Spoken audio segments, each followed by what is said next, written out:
ಅಹವಾಲುಗಳನ್ನ ಮನವಿಗಳನ್ನ ಸಲ್ಲಿಸಿದ್ದೀರಿ. ಇದೆಲ್ಲವೂ ಕೂಡ ನಮ್ಮ ಗಮನದಲ್ಲಿದೆ. KGF ವಿಚಾರದಲ್ಲಿ ಇಲ್ಲಿ ಕನ್ನಡದ ಬಳಕೆ ಸಮರ್ಪಕವಾಗಿಲ್ಲ, ಸಮಾಧಾನಕರವಾಗಿಲ್ಲ, ತೃಪ್ತಿಕರವಾಗಿಲ್ಲ ಅನ್ನೋದು ನನ್ನ ಗಮನದಲ್ಲೂ ಇದೆ. ಸೊ ಈಗಾಗಲೇ ನೀವು ಹೇಳಿದ ಹಾಗೆ ಕಳೆದ ಸಾರಿ ನಾವು ಕೋಲಾರದಲ್ಲಿ 2 ಸಾರಿ ಸಭೆ ಮಾಡಿದಾಗ ಎಲ್ಲ ಇಲಾಖೆಗಳು ಕೂಡ ನಿರ್ದೇಶನವನ್ನು, ಕಟ್ಟುನಿಟ್ಟಿನ ನಿರ್ದೇಶನವನ್ನು ಕೊಟ್ಟಿದ್ದೇವೆ. ಇಲ್ಲಿ ಕೋಲಾರ ಇದು KGFಗೆ ಸಂಬಂಧಪಟ್ಟ ಹಾಗೆ ತಹಶೀಲ್ದಾರು ಮತ್ತು ನಮ್ಮ ನಗರಸಭೆ ಕಮಿಷನರ್ ಇಲ್ಲೇ ಇದ್ದಾರೆ.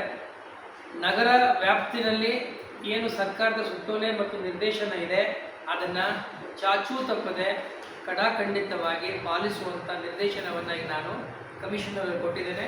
1 ವಾರ 15 ದಿನ ಈ ತಿಂಗಳವರೆಗೆ ಟೈಮ್ ಕೊಡ್ತೇನೆ. ಅಷ್ಟರೊಳಗಡೆ ಎಲ್ಲ ನಗರಸಭೆಯಲ್ಲಿ ವ್ಯಾಪ್ತಿಗೆ ಬರ್ತಕ್ಕಂಥ ಅಂಗಡಿ ಮುಂಗಟ್ಟುಗಳು ಯಾರೆಲ್ಲ ಇದ್ದಾರೆ, ಕಮರ್ಷಿಯಲ್ ಎಸ್ಟಾಬ್ಲಿಷ್ಮೆಂಟ್ಸ್ ಇದ್ದಾರೆ, ಅವೆಲ್ಲರೂ ವ್ಯಾಪಾರ ಮಾಡಲಿ.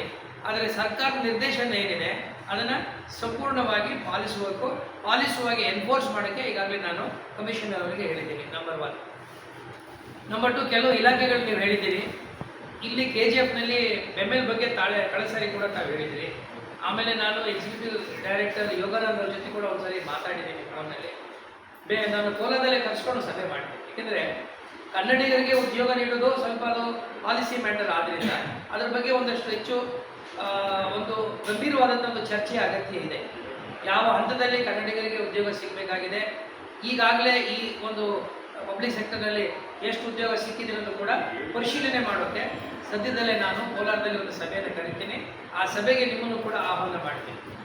ಮತ್ತು ಈಗ ಏನು ಕೆಲವು ಬ್ಯಾಂಕ್ಗಳು, ಶಾಲೆಗಳು, ಕೆಲವು ಏರಿಯಾಗಳ ಬಗ್ಗೆ ನೀವು ಹೇಳಿದ್ದೀರಿ, ಪೋಸ್ಟ್ ಆಫೀಸ್ ಬಗ್ಗೆ ತಾವು ಹೇಳ್ತಿದ್ದೀರಿ. ಈ ಎಲ್ಲ ಸಂಬಂಧಪಟ್ಟಂಥ ಕೇಂದ್ರ ಸರ್ಕಾರದ ಕಚೇರಿಗಳಲ್ಲಿ ಕೂಡ ಯಾವ ಒಂದು ಸರ್ಕಾರದ ನಮ್ಮ ನಿರ್ದೇಶನ ಇದೆ ಆ ನಿರ್ದೇಶನ ಪಾಲಿಸೋದಕ್ಕೆ ತಹಶೀಲ್ದಾರ್ ಮೂಲಕ ನಾನು ಏನು ಅವ್ರಿಗೆ ಇನ್ಸ್ಟ್ರಕ್ಷನ್ಸ್, ಡೈರೆಕ್ಷನ್ಸ್ ಕೊಟ್ಬಿಟ್ಟು ತಹಶೀಲ್ದಾರನ್ನು ಎನ್ಫೋರ್ಸ್ ಮಾಡಲಿಕ್ಕೆ ಏನು ಕ್ರಮ ತಗೋಬೇಕೋ ನಾವು ಮಾಡೋಣ.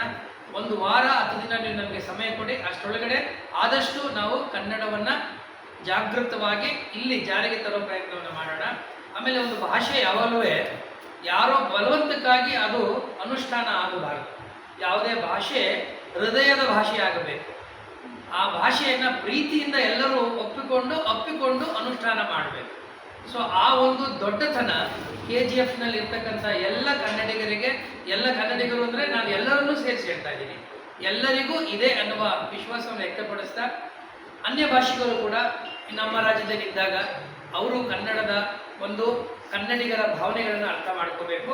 ಆ ಮೂಲಕವಾಗಿ ಕರ್ನಾಟಕ ಸರ್ಕಾರದ ಏನು ನಿರ್ದೇಶನ ಇದೆ ಅಥವಾ ಏನು ಆದೇಶ ಇದೆ ಅದೆಲ್ಲರೂ ಕೂಡ ಪಾಲಿಸುವ ಮೂಲಕ ನಮ್ಮ ಒಂದು ಕೋಲಾರ ಜಿಲ್ಲೆಯಲ್ಲಿ ಭಾಷಾ ಸಾಮರಸ್ಯವನ್ನು ಹಿಂದಿನಿಂದ ಕಾಪಾಡ್ಕೊಂಡು ಬಂದಿದ್ದೀವಿ, ಮುಂದೆನೂ ನಾವು ಕಾಪಾಡ್ಕೊಂಡು ಹೋಗಬೇಕು. ಏಕೆಂದರೆ ಇದು ಗಡಿ ಭಾಗ.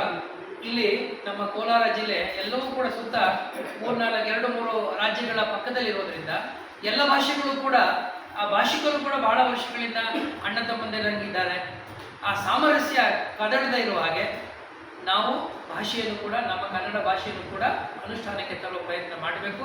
ಆ ಪ್ರಯತ್ನದಲ್ಲಿ ನಮ್ಮ ಜಿಲ್ಲೆಯ ಎಲ್ಲರೂ ಕೂಡ, ತಾವು ಕೂಡ ನಮ್ಮ ಜೊತೆ, ಸರ್ಕಾರ ಜೊತೆಯಲ್ಲಿ ಇಲಾಖೆಗಳ ಜೊತೆ ಕೈ ಜೋಡಿಸಬೇಕು ಅಂತ ನಾನು ಹೇಳ್ಕೊತಾ, 1 ವಾರ 10 ದಿನ ಸಮಯ ಕೊಡಿ. ಅಷ್ಟೊಳಗಡೆ ನಾವು ಸಾಕಷ್ಟು ಬದಲಾವಣೆ ತರಿಸ್ತೀವಿ. Thank you.